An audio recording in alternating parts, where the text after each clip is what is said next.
and marketed these courses in district level and provincial level. So, what will the marketing strategy encompass? What will it involve, other than the spread of institutions and maybe introduction of new courses? Yeah. How will this word start spreading? Yeah, very good questions you asked. Actually, that we are mainly focused on the schools. In addition to we will focus that our parents, right?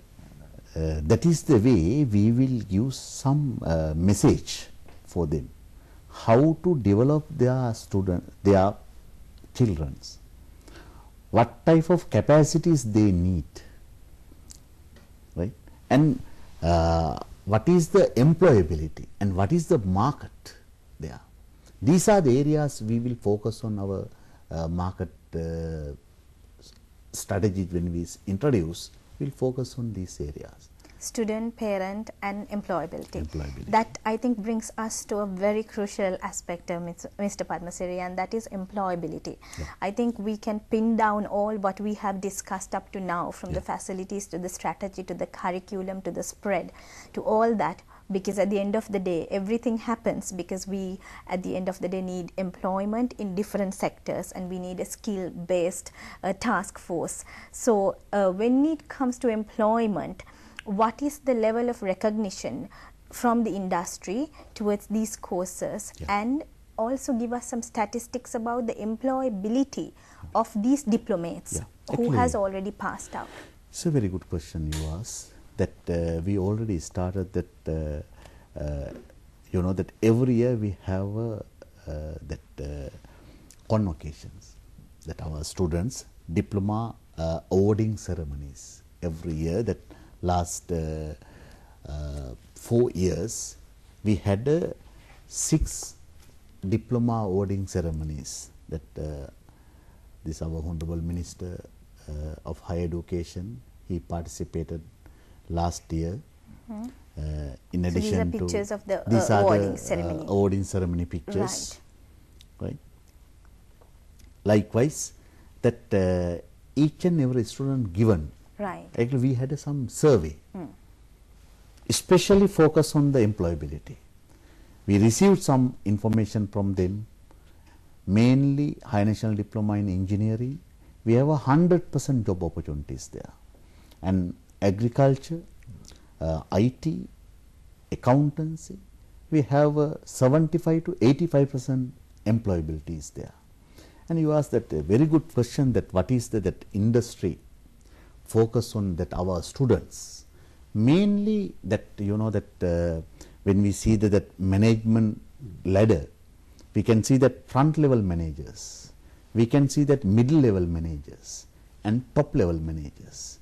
Actually, we are mainly producing that front level and middle level managers through our diploma courses, right?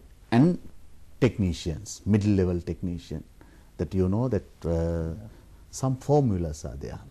One engineer need 4 technical officers, right?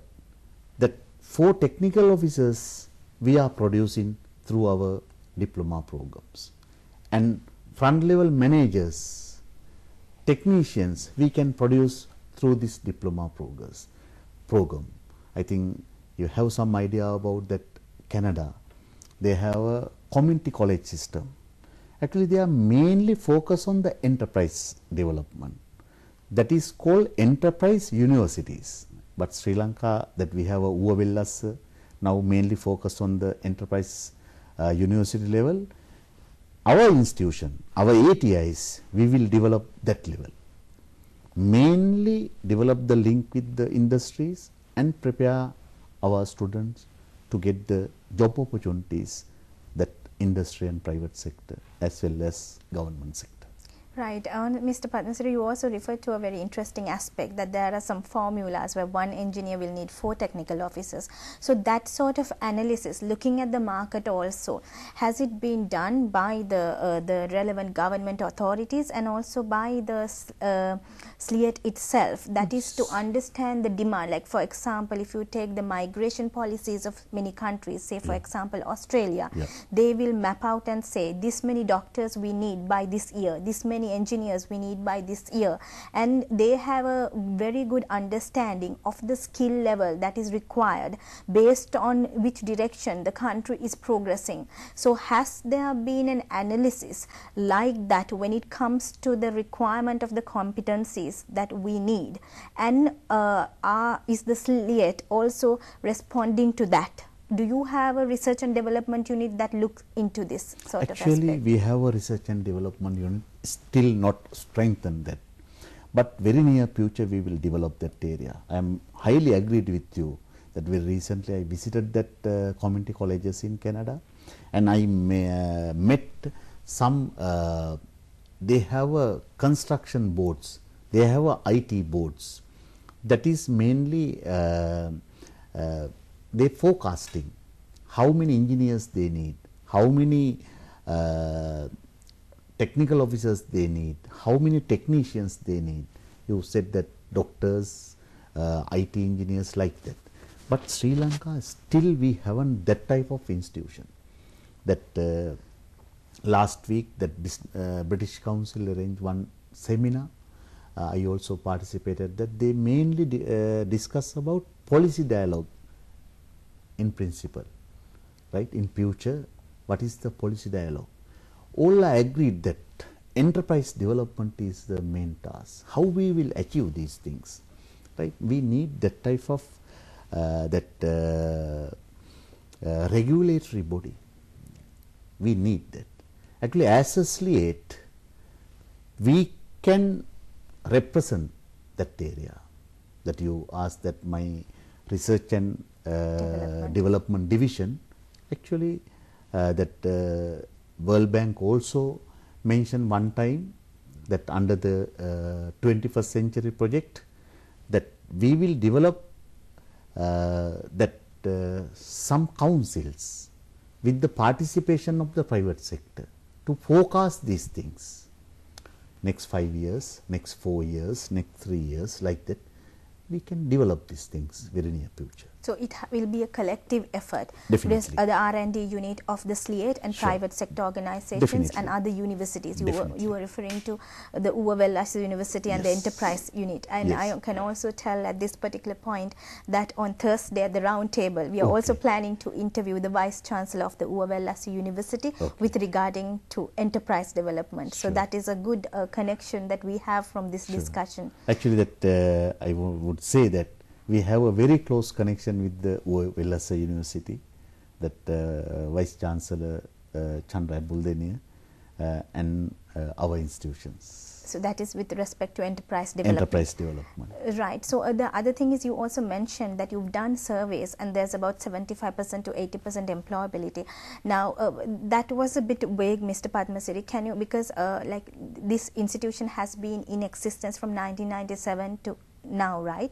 So when we said 80% and 75% employability, were you referring to recent statistics in the past couple of years? Actually, last year. Last year, my diploma awarding ceremony, we had a survey through our diplomates. Right.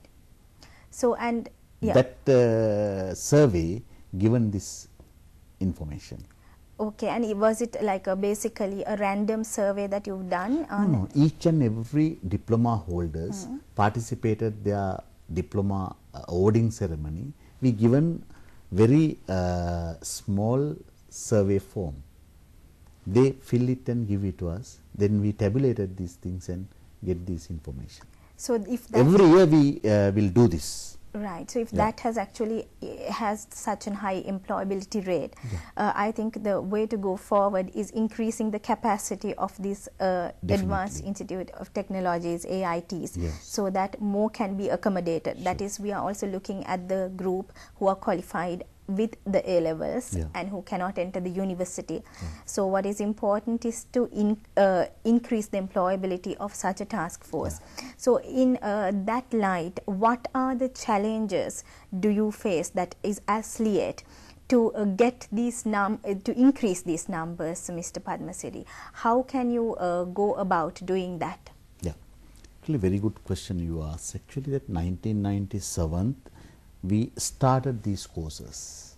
I explained these courses mainly that business and language and technology base. But so many courses, when